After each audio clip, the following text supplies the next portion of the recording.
मैं डॉक्टर प्रदीप परगने और आप जैसे कि सभी जानते हैं कि मैं चंद्रपुर में एज ए कार्डियोलॉजिस्ट प्रैक्टिस करता हूँ। आज हम बात कर रहे हैं, बहुत ही इंटरेस्टिंग टॉपिक है कि हार्ट डिसीज को होने न कैसे, how to prevent heart disease. तो सबसे पहली बात आती है कि ठीक है, अभी प्रिवेंट करने के लिए सबसे पहले तो ये बात है कि आपको होना नहीं चाहिए हार्ट डिसीज, तभी प्रिवेंट होगा। तो होना नहीं चाहिए तो उसके लिए क्या कर सकते हैं?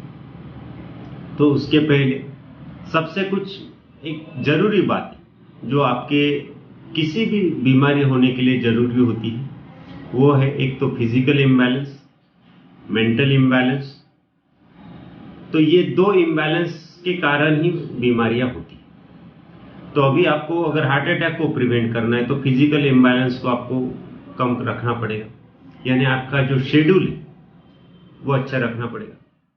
एक रेगुलर टाइम पे उठना पड़ेगा, रेगुलर टाइम पे सोना पड़ेगा, एक स्लीप साइकिल मेंटेन करना पड़ेगा, 6 से 8 घंटे सोना पड़ेगा, एक अनइंटरप्टेड गुड क्वालिटी स्लीप जिसे हम बोल सकते हैं वो आपको लेना पड़ेगा। उसके बाद में बात आती है कि अगर आपका नाइट शिफ्ट है, कोई ऐसा हेक्टिक लाइफ शेड्यूल है, तो भी आपको टाइम निकालना पड़ेगा कि जितना हो सके आप एक एडिक्वेट स्लीप ले लो और एक बॉडी को फिजिकल रेस्ट ले लो।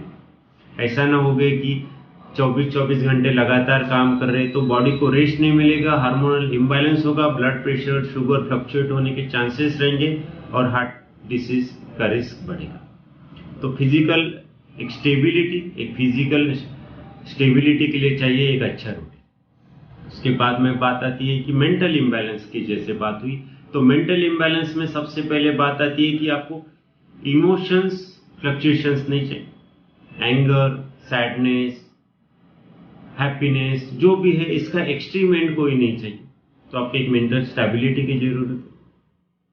तो उसके लिए आपको मेडिटेशन कर सकते हैं, योगा कर सकते हैं, म्यूजिक सुन सकते हैं, या जो आपको पसंद है, आपको समझो किताबें पढ़ना पसंद है, मूवीज देखना पसंद है, जो भी आपकी पसंदी चीज है, गार्डनिंग पसंद है, वो आप कर सकते हैं ताकि आपका माइंड जो है वो रिलैक्स रहे और आप अच्छे से अपने काम कर सकें।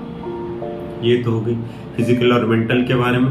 अभी बात आती है कि प्रिवेंट करने के लिए और क्या चीजें जरूरी है। तो उसके लिए जरूरी है कि आपका डाइट अच्छा होना चाहिए। अभी डाइट के बारे में तरह तरह के लोग बोलते हैं, तरह तरह के लोग यूट्यूब पे है, सोशल मीडिया पे बताते हैं, डाइट प्लान बताते हैं, क्या खाना क्या नहीं खाना चाहिए वो बताते रहते हैं। तो इससे काफी कंफ्यूजन जैसा एनवायरनमेंट हो रहा है। मेरा आपको एक सजेशन एक ही है कि जो आपके घर में पकता है, जो आपको इजीली अवेलेबल है, जो सीजन के हिसाब से वेरी होता है और जो एनवायरनमेंट फ्रेंडली है, पॉकेट फ्रेंडली है, वो आपको खाना चाहिए। तो आपको घर पे बनी हुई चीजें खाना चाहिए। जितना हो सके आप ग्रीन सलाद, वेजिटेबल्स, फ्रूट्स, जो फ्रेश फ्रूट्स एनवायरनमेंट के हिसाब से मिलते हैं, जैसे अभी गर्मी हो गई तो मैंगो मिलेगा आपको, और कुछ फल ज़्यादातर सर्दी में मिलेंगे। ज़्यादा एप्पल आजकल सर्दी में, आजकल तो 12 महीने मिलते हैं, लेकिन एक सीजनल फ्रूट्स आपको लेने चाहिए। उसके बाद में बात आती है कि पहले काफ़ी हम नेचुरल खाना खाते थे, यानी मक्के की रोटी बनती थी, सरसों सा साग बनता था, अलग अलग तरह की चटनी बनती थी। अभी बहुत सारे पैक्ड फूड आ गए, पैक्ड पिकल्स आ गए, पैक्ड मैदे के प्रोडक्ट्स आ गए। तो ये सब चीज़ें अभी धीरे धीरे घर से गायब होती जाती रही है, लेकिन आपको नहीं करना है। जितना हो सके आप घर पे बनी हुई चीजें, घर पे बने हुए पकवान आपको खाने हैं। नाश्ते में भी जितना आप ट्रेडिशनल फूड खाओगे, जितना आप पिज्जा बर्गर से दूर रहोगे, उतना आपके लिए अच्छा। तो पैक्ड फूड तो मैं आपको रिकमेंड ही नहीं करूंगा, पैक्ड जूसेस भी मैं आपको रिकमेंड नहीं करूंगा। मैं आपको फ्रेशली प्रिपेयर्ड घर का खाना रिकमेंड करूंगा। और जितना हो सके आपके कैलोरी इंटेक के हिसाब से आप लीजिए।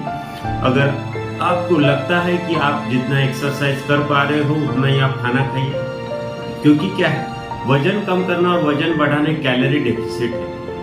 अगर आपको वजन कम करना है तो आपको कैलोरी डेफिसिट जो है वो निगेटिव की तरफ लेके जाना पड़ेगा, यानी ज्यादा आपको एक्सरसाइज करना पड़ेगा जितना आपका कैलोरी इंटेक हुआ उससे। अगर वजन गेन करना है तो फिर आपको उसके उल्टा करना पड़ेगा। तो एक सही मायने में आपको अगर वजन को फ्लक्चुएशन करना है और कोई भी चेंज करना है तो भी मैं आपको रेकमेंड करूंगा कि आप घर की बनी हुई चीजें और एक नेचुरल वे से कीजिए। आर्टिफिशियल चीजें, आर्टिफिशियल प्रोडक्ट्स, आर्टिफिशियल सप्लीमेंट्स किसी भी चीज के लिए यूज करना लाभदायक नहीं है। उसके बाद में बात आती है कि सर हम ये तो कर लेंगे लेकिन और क्या कर सकते हैं? तो और आपको बुरी आदतों से बचना है, यानी नशीली चीजों से बचना है। तंबाकू, गुटखा, सिगारेट, दारू, ये सभी चीजें लॉन्ग टर्म में जाकर आपके हार्ट को तकलीफ देगी। निकोटीन से हार्ट की नसें कमजोर होगी, हार्ट की नसों की साइज कम होगी। अल्कोहल से पहले तो लीवर खराब होगा, बाद में हार्ट भी खराब होने लगेगा। हार्ट के रेट यानी दिल की धड़कन बढ़ने के चांसेस अल्कोहल से बहुत ज्यादा हो जाते हैं। कोकेन तो आपको पता ही है, अचानक से हार्ट दिलवा सकता है, एक्यूट हार्ट अटैक कोकेन से हो सकता है। तो ऐसे बहुत सारी नशीली चीजें हैं जो हार्ट के ऊपर डायरेक्टली या इनडायरेक्टली इफेक्ट करती है, हार्मोनल इम्बैलेंस करती है और बाद में हार्ट अटैक को टेंडेंसी बढ़ा देती है। तो आपको इससे बचना है।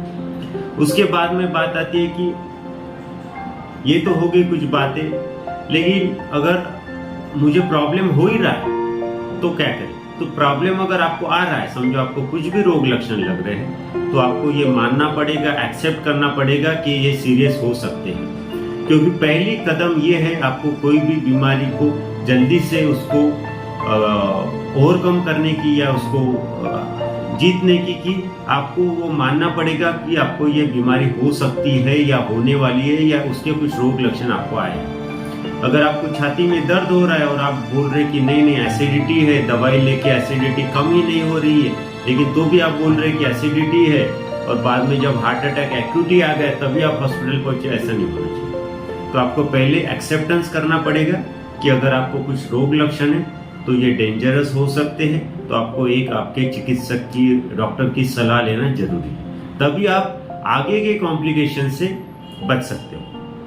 तो अर्ली डायग्नोसिस एंड ट्रीटमेंट, जैसा कि हमें मेडिकल साइंस में पढ़ाया गया है, बहुत ज्यादा जरूरी है, बहुत ज्यादा लाभकारी है। इसके बाद में बात आती है कि ठीक है सर, मुझे तो कोई बीमारी नहीं है, मेरा रूटीन भी अच्छा है, तो अभी और क्या कर सकते हैं? तो आपको मैं सलाह दूंगा कि आप एक अच्छा एक्सरसाइज शेड्यूल बनाइए।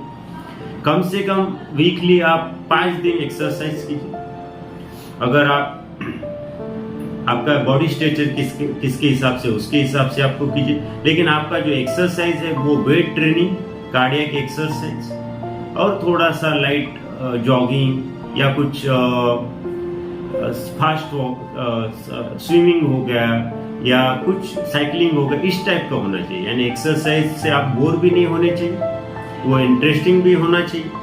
वेट लिफ्टिंग करेंगे थोड़ा सा तो मसल गेन रहेगा, तो मसल की हेल्थ अच्छी रहेगी। कार्डियक एक्सरसाइज करेंगे तो कार्डियक एक्टिविटी अच्छी रहेगी, ब्लड प्रेशर कंट्रोल में रहेगा।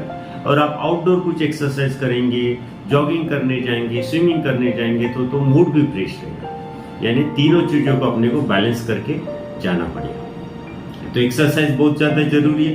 कम से कम 150 मिनट्स पर वीक आपको करना है। अगर आप हेवी एक्सरसाइज करने वाले हो तो आपको 100 मिनट्स पर वीक करना है। ये रिकमेंडेशंस है, इंटरनेशनल गाइडलाइंस यही बोलती है कि आपको इतना एक्सरसाइज तो मिनिमम करना चाहिए। उसके बाद में बात आती है कि अगर आप कोई भी बीमारी से आप पहले से है, जैसे आपको ऐसी बीमारियां हैं जो हार्ट अटैक कर सकती है, जैसे ब्लड प्रेशर है, डायबिटीज है, कोलेस्ट्रॉल है, थायराइड है, एनीमिया है, कोई कनेक्टिव टिश्यू डिसऑर्डर है, तो इसको आपकी रेगुलर ट्रीटमेंट की जरूरत है, रेगुलर फॉलोअप की जरूरत है। और इसके कारण हार्ट की बीमारियां ज्यादा होने की चांसेस है। तो आपको हार्ट की टेस्ट, स्क्रीनिंग टेस्ट यानी ईसीजी, टूडी को कुछ इंपॉर्टेंट ब्लड टेस्ट, ये आपको रेगुलरली करते रहना चाहिए।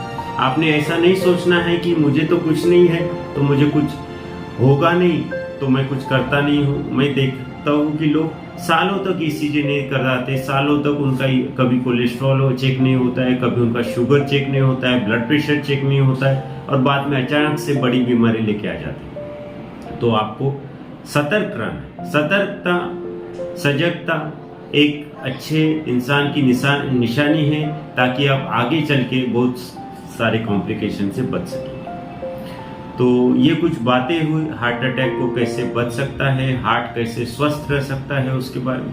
ऐसी बहुत सारी बातें, उसमें जैसा कि मैंने पहले भी बोला है कि diet, health, sleep, exercise, emotional या वेलबींग, ये सब कुछ तो आता ही है। साथ में मुझे लगता है कि आपको एक हैप्पी रहने की आदत डालनी पड़ेगी, आपको एक सोशल ह्यूमन बीइंग बनना पड़ेगा, आपको लोगों के साथ में काइंडनेस के साथ में आना पड़ेगा, एक अच्छा ह्यूमन बीइंग बनने की कोशिश करनी चाहिए। शायद ये वीडियो के इसमें नहीं आएगा, लेकिन मेरी आपसे पर्सनल सलाह है कि आप अच्छा ह्यूमन बीइंग बनने की कोशिश कीजिए, ताकि आपको खुद अच्छा फील हो। जब आप अच्छा काम करोगे, अच्छा फील करोगे, तो नेचुरली आपके हार्मोन्स अच्छे रहेंगे, आपको एड्रेनालिन रश और बाकी बैड हार्मोन्स के कारण तकलीफें नहीं होगी। एक आप खुद अच्छा फील गुड फीलिंग करोगे तो आपका हार्ट अच्छा रहेगा, तो आपको एक अच्छा ह्यूमन बीइंग बनने के भी और एक अच्छा हेल्पिंग काइंड नेचर आदमी बनने के भी, सोशल आदमी बनने की, हैप्पी रहने की बहुत ज़्यादा जरूरत है। तो ये कुछ बातें हुई, हार्ट को हेल्दी कैसे रख सकते हैं और बीमारियां कैसे प्रिवेंट कर सकते हैं, इसके बारे में। ऐसे काफ़ी कैंपेन्स हमारे चलते रहते हैं। बीच में एक हॉस्पिटल वर्कर्स का हेल्थ चेकअप हमने किया था। ऐसे बीच बीच में कैंपेन होते रहते हैं। अभी नेक्स्ट मंथ यानी अगस्त में भी कुछ अपने कैंपेन से, जैसे 9 अगस्त को हमारा HbA1c कैंप है, उसका भी आप जरूर लाभ उठा सकते हैं। मेरे ओपीडी कुबेर हॉस्पिटल में ये कैंप रहेगा, दिन भर रहेगा 11 से 5 बजे तक HbA1c, तो उसका भी आप लाभ उठाइए। और जरूर मुझे सोशल हैंडल्स यूट्यूब, फेसबुक और इंस्टाग्राम, थ्रेड्स जो नया है उससे जुड़े रहिए। थैंक यू, धन्यवाद।